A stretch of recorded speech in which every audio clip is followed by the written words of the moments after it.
why Emet-Selch is one of the best villains, not only in Final Fantasy XIV, but in all of Final Fantasy.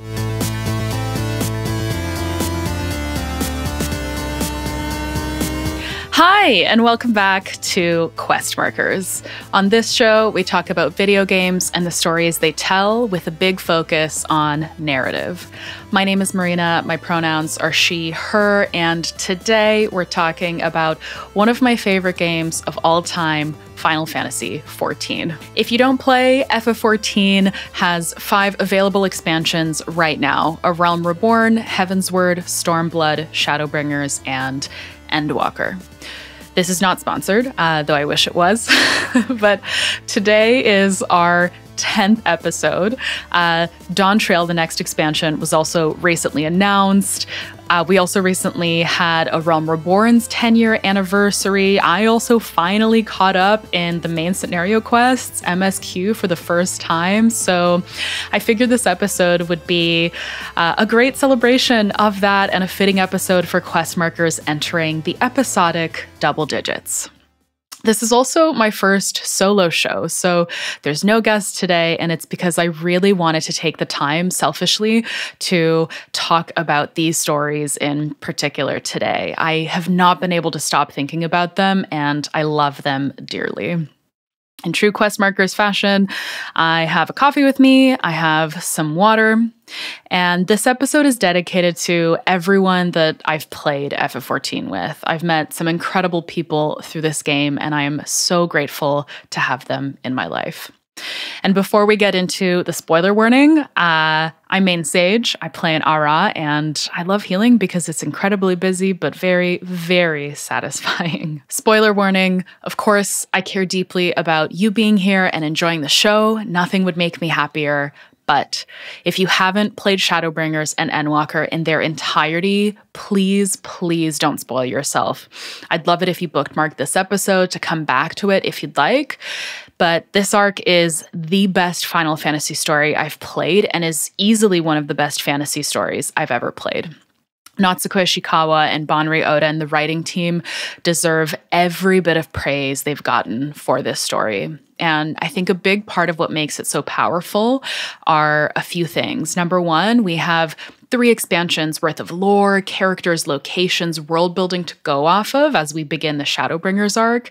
And number 2, Endwalker's story in particular at a high level includes themes that fiction tries to tackle on a very frequent basis, but Endwalker just does it so well. So the focus of today is going to be Shadowbringers and Endwalker. The story is poignant, it's powerful, and let's get into the topics. So it was really difficult to make a small number of topics because there's so much that I would love to talk about.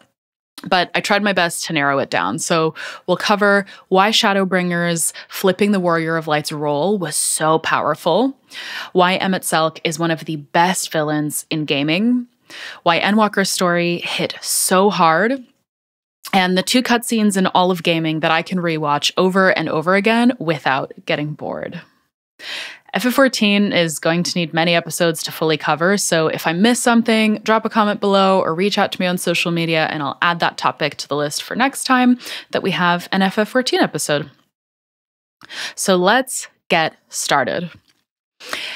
And we have to start with a recap of the story, or a lore dump, if you will. And this might be long, but I'm going to try my best to not go too in-depth because I'm assuming that you've played FF14. But I've rewatched a ton of cutscenes, I've watched a ton of video essays, and I can go into excruciating detail on things like Ether Current lore. But anyway, let's get started with A Realm Reborn. I'm really leaning into the imperfection of this summary and really the imperfection of this episode because I have to leave details and even some important events out. Otherwise, this will easily be 7 hours long, and I'm trying to keep it to at least less than an hour, but we'll see how we go. So, the beginning of ARR starts with a voice saying, "Hear, feel, think." And then you seeing a cloaked figure with a mask on, whom we later learn is an Ascian named La Habrea. This is significant because we've long called these 5 expansions the Ascian arc. But ARR is the story of you and adventurer setting off on their first journey after the events of the 7th Umbral Calamity and becoming a traveler who eventually joins the Scions of the 7th Dawn. You slay primals, these godlike creatures that are summoned through the power of prayer and crystals, and eventually you're responsible for taking down Gaius van Baelsar of the Garlean Empire, who is essentially being a puppet for La Habrea, who is trying to use the Ultima weapon to awaken his god, Zodiark, through mass destruction, or rather, such devastation. I had to, I could not. In Heaven's Word, we see ourselves go to Ishgard, which normally has its doors closed to foreigners, but we're welcome there after the Scions are accused of murdering the Sultana of Ul'dah, thanks to our friend Orshifon Greystone, who provides us a means to get into Ishgard.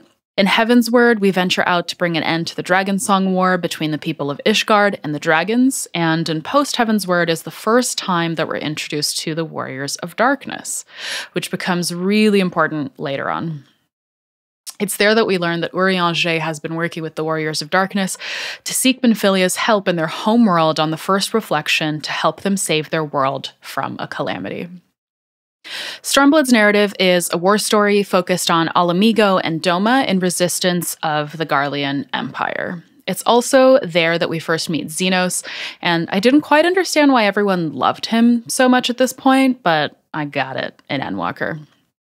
And then Shadowbringers. So up until this point, we've been traveling across Eorzea, helping people, uniting people, and I'll never forget the beginning of Shadowbringers because it starts off so drastically differently. In that we're teleported to an unknown land, which we eventually come to learn is the first, by the Crystal Exarch, who is the guardian of the Crystal Tower. Big surprise seeing the Crystal Tower in a reflection because we see it when we do an entire Alliance raid series in it in post-ARR. But I think what's so special about Shadowbringers is that it asks us to save the First from blighted light.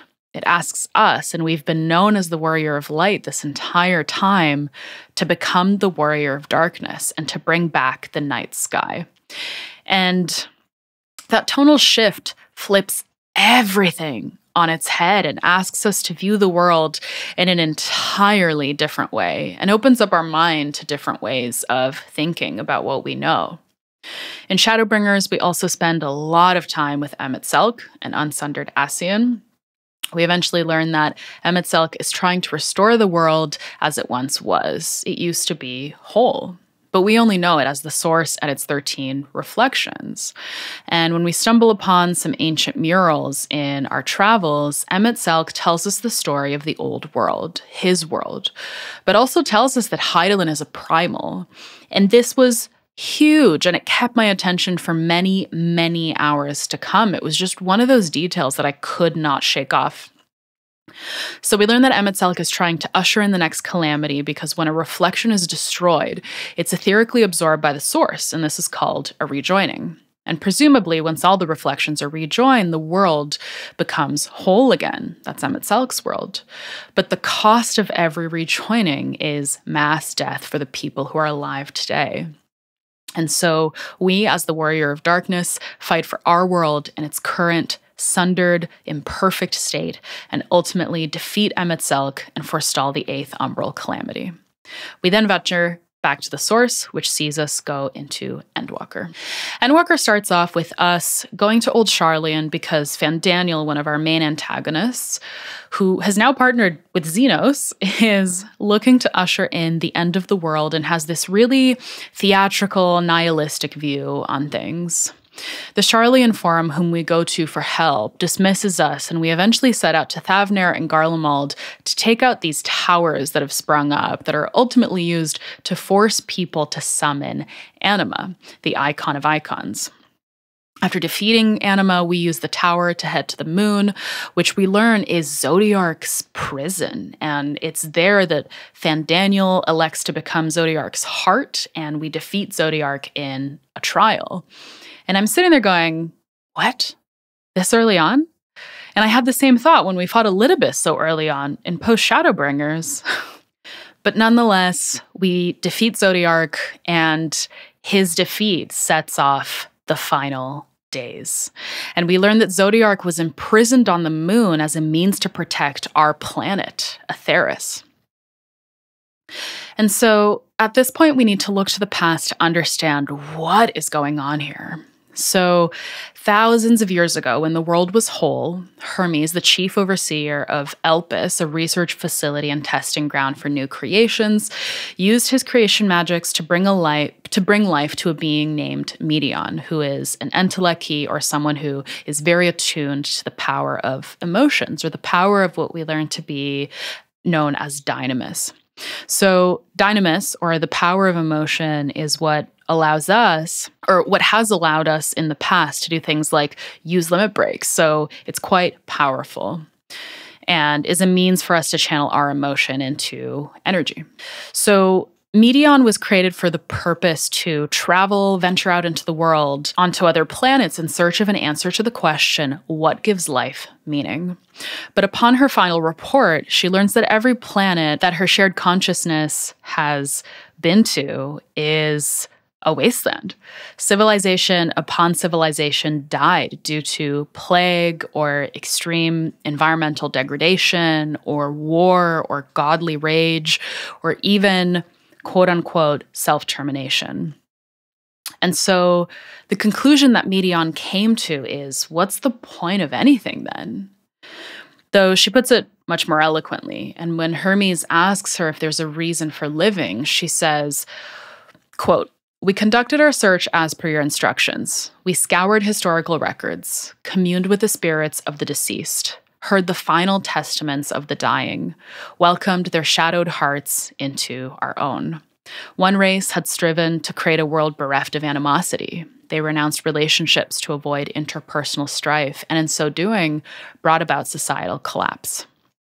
One race had concluded that finite time was the root of all woes. Aspiring to shatter its shackles, they went in search of infinity. They discovered nothing is infinite, and that neither time nor death can be cheated. Disillusioned, they gave up on the future and on themselves. One race had discarded all things that gave rise to sorrow, hoping to only have joy. They found that joy lost its savor in the absence of sorrow, and they lost their will to live. Though worlds apart, these people shared a belief, the belief that they had tried their best, that they had tried to fulfill their potential with every step and success, in the course of which they learned the truth, that they would never be free of fear and sorrow, anger and despair, of loneliness, so long as they yet lived. Even now their souls cry out for oblivion, and to the song of anguish I lend my voice, we lend our voice. There's no need to struggle in vain, for in nihility awaits salvation. You will know peace and serenity, and it will be beautiful." End quote. And it's fantastic writing, and it's shown many times that Meteion is suffering a fair bit from feeling the sadness and despair and death so deeply throughout her travels. And she was, of course, made of Dynamis, after all. And again, this hits the point I wanted to touch on, which is that we see many villains with this sort of, everything is awful and therefore I will liberate you from life in the name of salvation theme. But Endwalker is just written so well. The dialogue is well thought out and it's poetic. And I think that really that's the magic of why FF14 and why Endwalker's story is so powerful. But back to Meteion. After she gives the speech, Hermes is completely distraught, and he's also a character who feels very deeply, but he also comes across as being deeply, deeply sad, and being the head of this research facility where creations are discarded for, quote-unquote, not living up to perfection. He argues that, quote, "In the name of the star, we have discarded those creations that we deemed flawed. If we ourselves are flawed, does it not stand to reason that we too should be discarded?" End quote. To which Emet-Selch replies, quote, "That is sophistry and you know it," end quote. But I digress. After this, Meteion escapes to the edge of the universe to sing her song of oblivion, but Vana casts a spell that allows us to track her. So after that happens, Hermes erases the memory of Emet-Selch and Hythlodaeus and himself, while we manage to escape with Vana. So at this point in time, We are the only two characters that know what's going on and that know what Meteion is up to.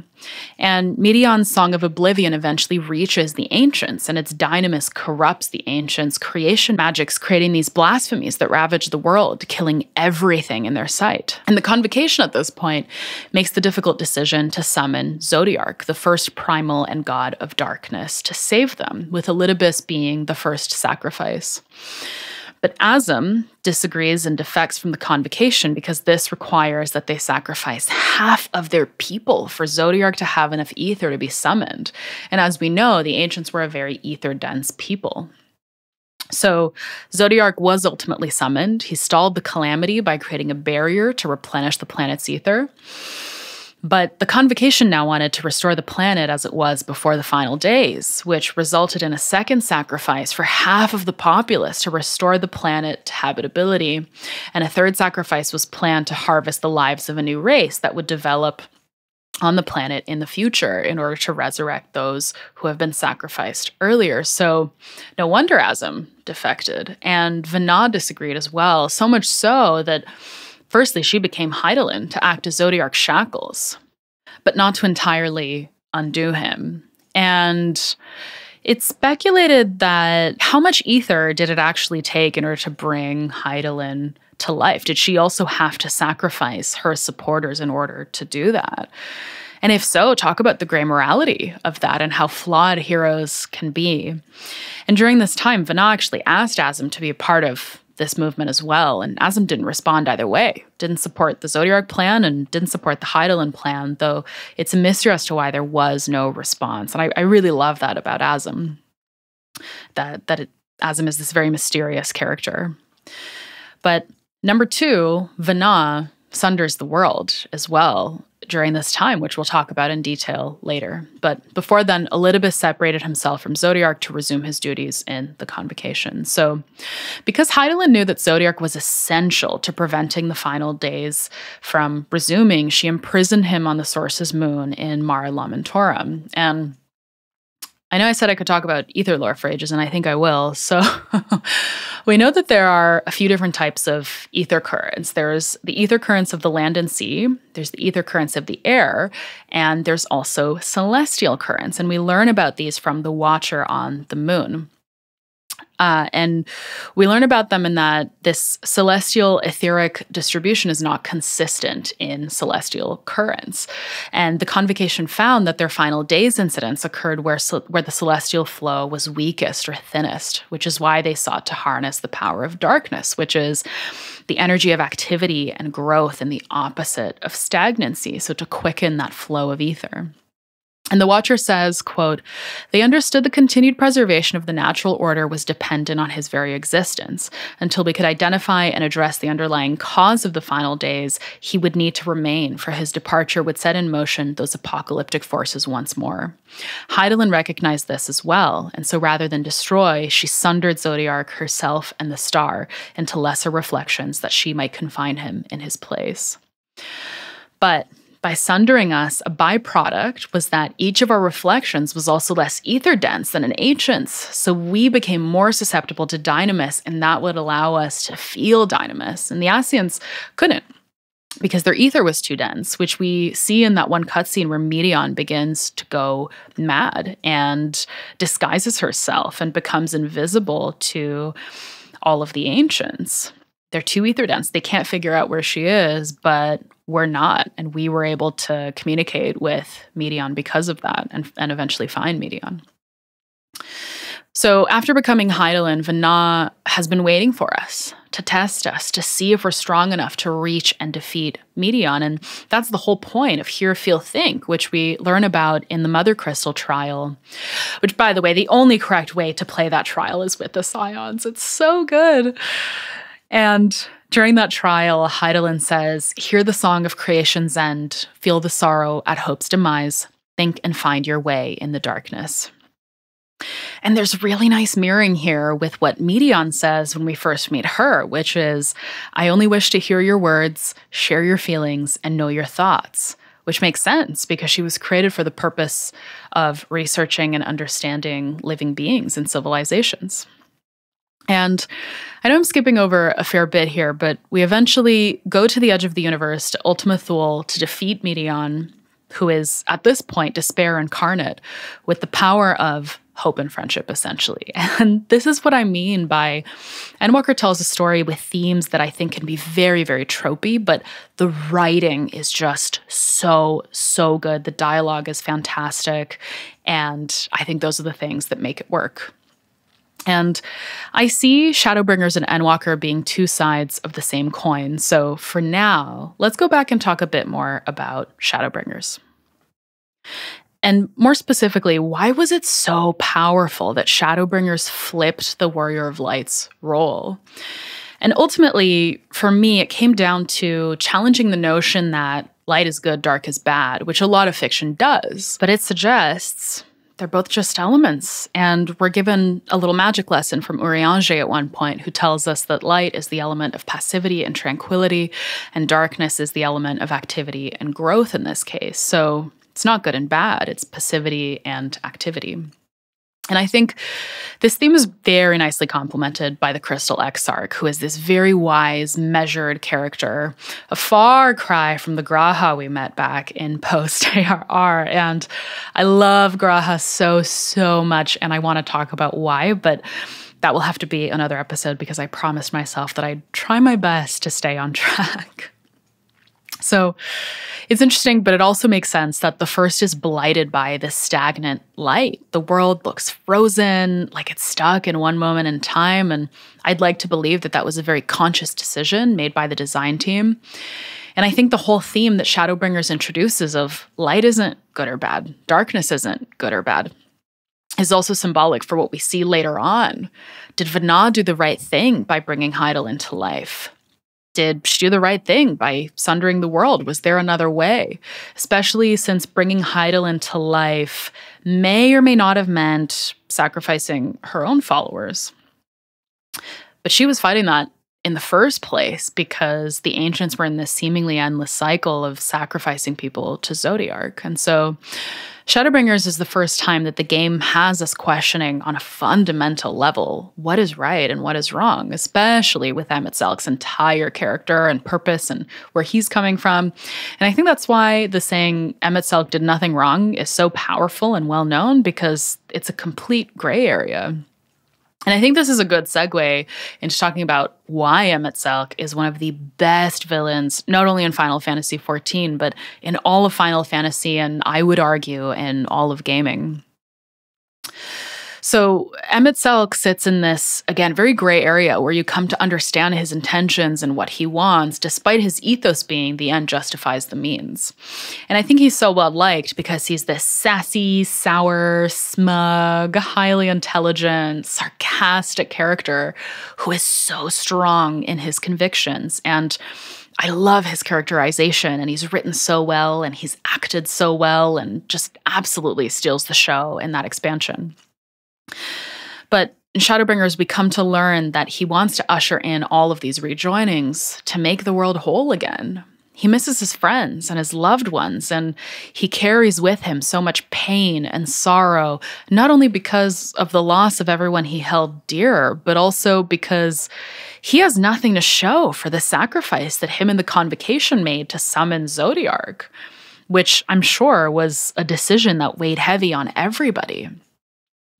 And, you know, the Convocation made this brutal decision to sacrifice half of the populace so that society could go on, including having Emet-Selch's dearest friend, Hythlodaeus, electing to become a part of that half. And from his perspective, again, he has nothing to show for it because the world didn't go back to the paradise that it once was. Instead, it was sundered, and he sees the people of today living these shallow, fragmented lives because we're not immortal. And we know Ascians to be immortal. And so his aim is to recruit shards of former Convocation members to join him in bringing about rejoinings and to make the world whole again, so that that third sacrifice to Zodiark could finally be made, and so that he could bring back all of the ancients who lived forever. But I really think Emet-Selch is someone who lives with a broken heart. He faced the first final days, he saw what it did, and he couldn't stop it. And we see him recreate Amarat using his creation magics. And I love when you meet Hythlodaeus in that Amarat saying, quote, he's a slave to sentiment, even after an eternity, end quote. He's just someone who desires to bring back his people and to tell them that their sacrifice wasn't in vain and to tell them that they averted the final days and they were successful. But the means through which Emet-Selch wishes to bring that world back to be whole again is through rejoinings, which can only happen through a calamity. And so Y'shtola challenges him and says, but that would be to ignore the immeasurable destruction wrought with each rejoining. You have murdered millions, and this we cannot condone. And Emet-Selch responds by saying, and this is one of my favorite quotes because this really got me to understand where he's coming from. He says, quote, by your fragmented existence, you continue to give rise to tragedies far crueler than any calamity. But yes, moral relativism and all that. Case in point, I do not consider you to be truly alive. Ergo, I will not be guilty of murder if I kill you. End quote. How powerful. His paradise was lost, his loved ones are gone, and he considers this world to be an inferior future to the one that he is trying to save. And during our fight with him at the end of Shadowbringers, he says, should I surrender this fight? What will become of it all? What will become of our triumphs, our hopes, our despair? End quote. All he wanted to do was bring back his people and his loved ones. But it's also clear that there's some doubt in him, especially when he sees us as a shard of Azim before we fight him. Probably because of Arbert's rejoining with us. We become 8 times rejoined. And I think it's at this point that he begins to doubt that the rejoinings are the proper path. And eventually, at the end, we quietly see him accept his death and peacefully say, remember us, remember that we once lived. And this doubt, or what I think is this doubt, is corroborated by the fact that he leaves us a message when he creates Azim's crystal for us. So constellation crystals were created for members of the Convocation, but because Azim defected and left the Convocation, a crystal wasn't made for Azim. And so Emet-Selch creates Azim's crystal for us, and right before we go into the Seat of Sacrifice trial, we see the crystal and we get this dialogue. It's not voiced, but it says, quote, herein I commit the chronicles of the traveler, shepherd to the stars in the dark. Though the world be sundered and our soul set adrift, where you walk, my dearest friend, fate shall surely follow. For yours is the 14th seat, the seat of Azim, end quote. Oh, I'm getting emotional just thinking about it. And I remember in that moment being like, oh, this feels like Endwalker territory. And then Emet-Selch helps us in the battle against Elidibus when Elidibus banishes us to the Rift in Seat of Sacrifice. And he does his little snap, and as he leaves, he does his little wave. And it's great, and it's clear that he saw Azim in us. Obviously, you have to play Endwalker to understand what all of that means. And so it's been interesting reflecting on this, but the way that I interpret it is he saw Azim in us when we rejoined with Ardbert, and Azim was a dear friend of his in ancient times. And I love that Emet-Selch narrates Endwalker. So good. When you're going to Sharlayan and you hear his voice, I was like, oh my God, that is Emet-Selch. I really hope that he comes back. And he does, and I'll talk about Elpis later, but I love when he joins you in Ultima Thule and encourages you to explore and really accepts his fate and the future of the world. And I think his arc is fantastic and so well written. And I think there's a reason that he is so beloved and is often seen as the best, quote unquote antagonist in the entire Final Fantasy series, because he has this incredible story and you can see where he's coming from and what he's fighting for, even if we ultimately think that that is wrong. But Since we're talking about Ultima Thule, we might as well get into why I think Endwalker's story hits so hard. And I remember when I first started FF14, I had a friend tell me that this is the best Final Fantasy, specifically Endwalker. And I was like, this is an MMO. And I grew up playing MMOs and I played really grindy ones, and that was my perception of them. But now, having played it, I agree that Shadowbringers and Endwalker are the best Final Fantasy story out there. And I mean, disclaimer, I haven't played all of them, but I've played many of them. So please take that with a grain of salt. But for any future Final Fantasy stories that I play, this is what I'm going to be comparing them to. But I digress. I've already covered a lot of ground in my little long recap because I couldn't help but comment. But I wanted to touch on a few other things. And maybe we start with the trials in Endwalker. They were incredible. Incredible. You fight Anima, who holds the title of Icon of Icons. And you're like, why is this a dungeon boss and not a trial? And I remember being in there like, what? Why? But then you realize that the trials in Endwalker are Zodiark, Heidelin, and the Endsinger. And you're like, yeah, that makes sense. But the story just takes us in these winding directions and misdirections, because I was so surprised when we fought Elidibus in post-Shadowbringers and Zodiark so early on in Endwalker. But again, I think it speaks to the amount of thought that was put into the narrative. You never knew where things were going to go next, and yet somehow everything was tied together with a bow at the end.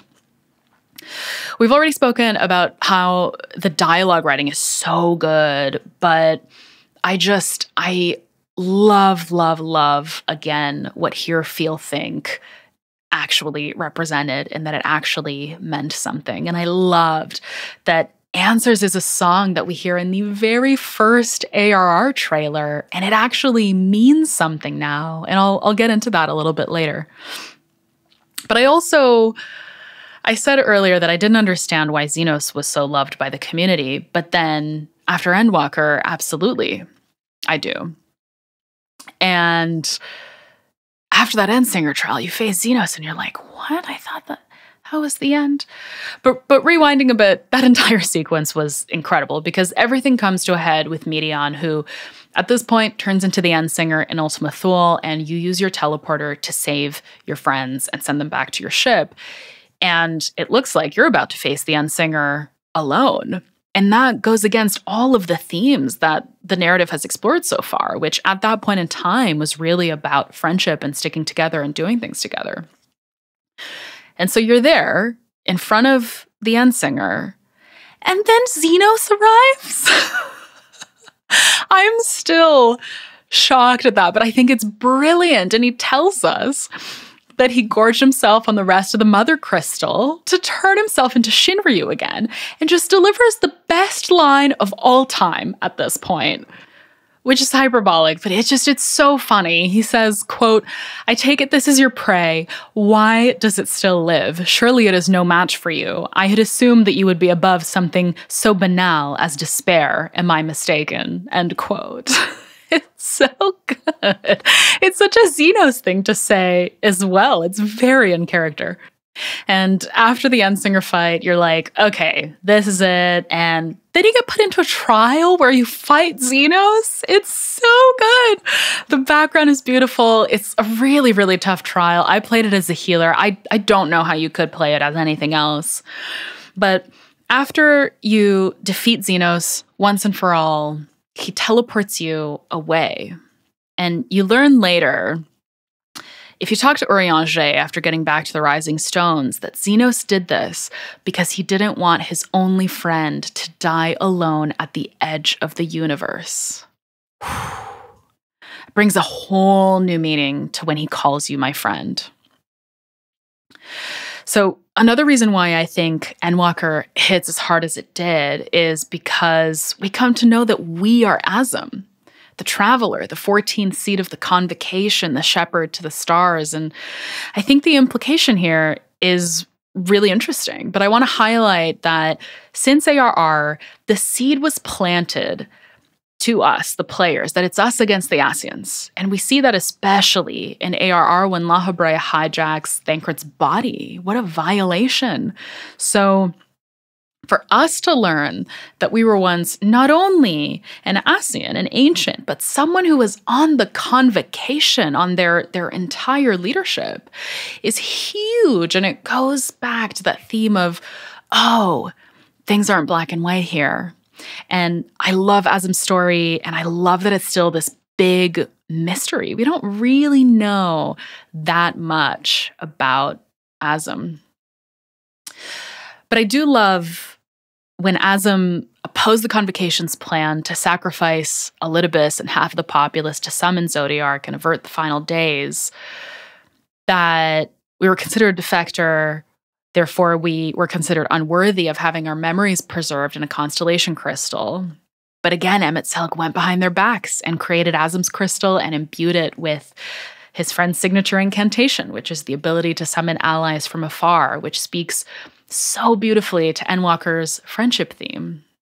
And the fact that we are Azim completely retextualizes the story, especially that cutscene with Emet-Selch before we fight him as Hades, and especially knowing that he was a dear friend to us in ancient times.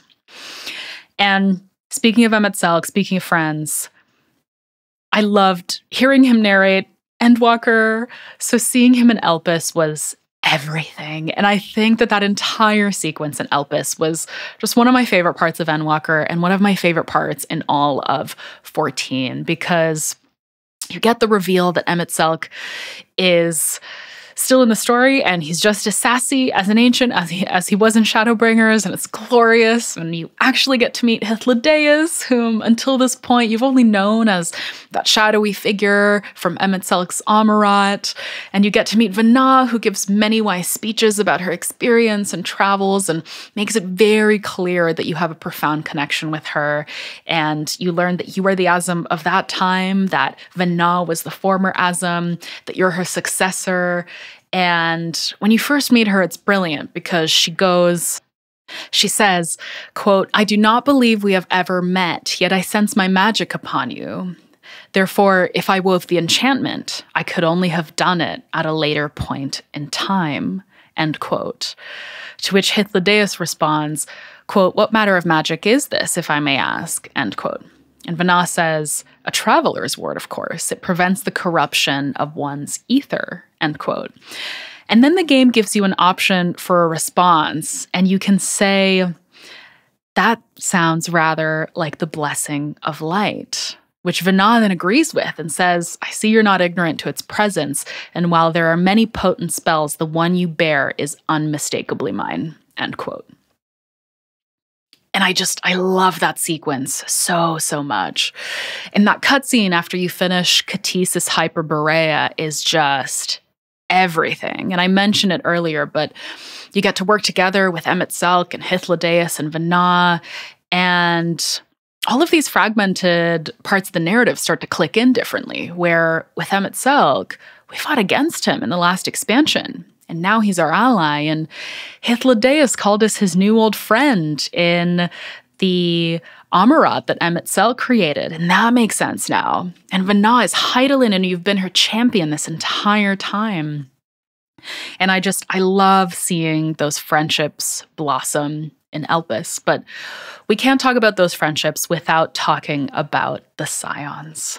And I think that they have beautiful, beautiful arcs in their own regard. Alphinaud, Alize, Graha, Thancred, Urianger, Estinian, and Y'shtola. Starting with the twins. Alphinaud starts off in ARR as pretentious and acts as though he knows everything, but after that incident with the Crystal Braves in post-ARR, we see how much he grows as he processes that and tries to do better with humility. And in Endwalker, we see that he never gives up on his idealistic vision of a better future, standing up to his own father and member of the Charlian Forum in the process. But he learns how to pursue his goals by working with others as opposed to thinking he needs to be the lone wolf leader at all times. And Alize was first introduced, similar to Alphinaud, as someone who was just young, but then becomes a red mage and is rather competitive towards you, but ultimately shows us just how much she cares about the Warrior of Light and Endwalker and embraces her softer side while still remaining this very strong warrior. We meet G'raha during the Crystal Tower raids and post-ARR, where I remember him coming across as quite young and excitable, but when we meet him as the Crystal Exarch and Shadowbringers, he comes across as very wise and measured, and by the end of Endwalker, we see him integrate both parts of himself, asking us to promise to take him on our next adventure because he still sees the world through the eyes of this curious, youthful wonder. When we first meet Thancred, and I started in Ul'dah, actually I started as a black mage, he comes across as carefree and flirtatious, but Minfilia's death weighs really heavily on him, and we see his sense of humor dissipate as he grieves that. And he ultimately becomes a father figure to Reen and Shadowbringers, and is the first to sacrifice himself in Ultima Thule, which is a notable, courageous act for a great character arc. As for Urianger, we came to know him as a character who does things in secret, frequently going behind the Scions' backs, especially in post-Heavensward with the Warriors of Darkness. But in Endwalker, we see the emotional turmoil within him when he thinks about how his actions have impacted others. And he blames himself for the deaths of Moonbrita, Minfilia, and the near death of G'raha, and resolves to end his duplicity and his secretive means of working. And he gets some really nice closure with Moonbrita's parents and Labyrinthos as well.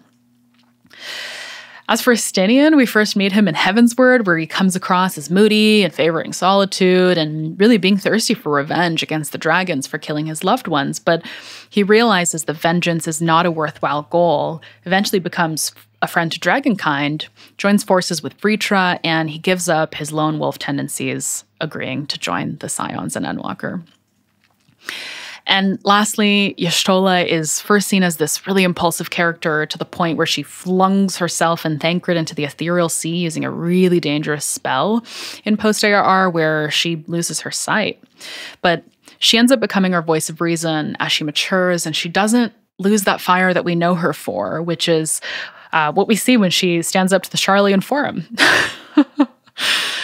And all of the Scions sacrifice themselves in Ultima Thule to carve a path for us to reach Meteion and end the final days. And we summon them back using Azim's crystal, but that area accentuates the story that Endwalker was telling all along, I think, that facing despair and sadness and sorrow is easier with our friends, and that the people around us are all we've really got at the end of the day. And in the middle of that Endsinger fight, your friends use the power of Dynamis to create a protective shield for you in the same way that Hydaelyn helped you in the Gaius Ultima Weapon fight in Porta Decumana in ARR. And the way that the Scions pray and ultimately channel Dynamis to help create the shield mirrors the cinematography in the ARR trailer. And it's just, the details are incredible. That song is incredible as well. I've frequently listened to it. It's fantastic. But for our last topic, I wanted to talk about the two cutscenes in all of gaming that I can rewatch over and over again without getting bored. One is in Shadowbringers, one is in Endwalker. In Shadowbringers, it's the cutscene after the Amarat dungeon. I mean, it has to be. It's so good. So firstly, and this was right under our noses the entire time, but in that cutscene, we learned that Ardbert is our shard in the first. I mean, of course. And we become 8 times rejoined when our souls merge. And when that happens, Emet-Selch says, no, it can't be, recognizing in that brief moment that we are a shard of Azim, which plants this really nice seed and opens up a narrative thread for Endwalker. And we hear a G'raha say that line when Emet-Selch says, how do you hope to face me alone? G'raha goes, we stand together, and then starts chanting his spell, let expanse contract, eon become instant, which is a really, really nice callback to when he first summoned you into the first. And of course, the music. Who Brings Shadow has been on repeat for me ever since I played Shadowbringers, and Soken is a genius. And the title implies that the Warrior of Light, or now you've become the Warrior of Darkness, brings shadow. But it's apparently Hades' theme as well, which makes sense because he was a part of the summoning of Zodiark, who is the first primal in the Primal of Darkness. It's so good. I love that cutscene so much. I've rewatched it 100 times. I will probably rewatch it 100 more. It's fantastic. And in Endwalker, it's Thou Must Live, Die, and Know. And even if you don't know the exact name of the cutscene, I think you know this one. It's where the final days are happening in Amarat. And we see Vana walking through the streets and Hythlodaeus saying goodbye to Emet-Selch before he sacrifices himself for Zodiark. And we see creation magics running rampant to create blasphemies. And it really puts into perspective that this is the end of the world as we know it. So, of course, drastic measures had to be taken in order to save the people. And I love Vana's dialogue and monologue here, where at one point she stands in front of Zodiark's supporters who say, quote, "We can't accept it. We won't accept it. It will be ours again, a world free of sorrow." And Vana replies, "No, it will not. For there has ever been sorrow. Mankind was just spared its biting sting for a time. So please open your eyes. To try and reclaim those lives we lost by sacrificing more isn't wisdom, it's weakness. No paradise is without its shadows. If we cannot accept this truth and learn from our pain, then our plight shall be repeated." And she continues on to say, "In spite of, or perhaps because of this, I choose to believe in mankind's potential and his ability to find a way forward. So let there be no way back from that temptation I sunder us. No more shall man have wings to bear him to paradise. Henceforth we shall walk." Oh, the dialogue again, just so good. And then Vana begins to walk through the darkness, and we see flashbacks of us walking towards Emet-Selch at the end of Shadowbringers, and it's so good. And the music is Answers, which is the song in ARR's first trailer, and you seek there going, oh my goodness. This story has been in the works for 5 expansions, and if you haven't, please listen to that song and listen to the lyrics as well. And I'll read some of them here that I've just pulled up. There's a line that says, "Our souls have been torn and our bodies forsaken, bearing sins of the past, for our future is taken." And at the end, oh, this is so good. It says, "Thy life is a riddle to bear rapture and sorrow, to listen, to suffer, to entrust onto tomorrow. In one fleeting moment from the land doth life flow, yet in one fleeting moment for anew it doth grow. In the same fleeting moment thou must live, die, and know." It's so good. It's so good. And I think with that, that brings us to a close, and we can end at the beginning on this episode. And if you're still here, thank you so much for letting me talk your ear off about one of my favorite stories of all time. Thank you for listening. Special thanks to some creators in the description as well, because I wanted to fact check some lore, but you should also check out their content if you're itching for more Final Fantasy XIV. I know that I had to skip across various different things. I can go into a lot of these things in more detail, but these were just the themes and the ideas that have been on my mind since I finished Endwalker a few months ago now. And this story is so near and dear to my heart. I think it explores really beautiful things. It explores leaning into imperfection and the power of persevering and the power of emotion and the power of keeping your friends close. And I just love it so much. So if you're listening and you're here, I would really love to hear what your favorite part of FF14's narrative is. If there's anything that you'd like for the show to cover in the future, please let me know. I would love to have topics to reference in the future. And lastly, as always, socials will be in the description. If you're here and would like to subscribe and follow along, would love to have you. And thank you so much again for being here. I hope you have a beautiful day, and I will see you next time. Bye.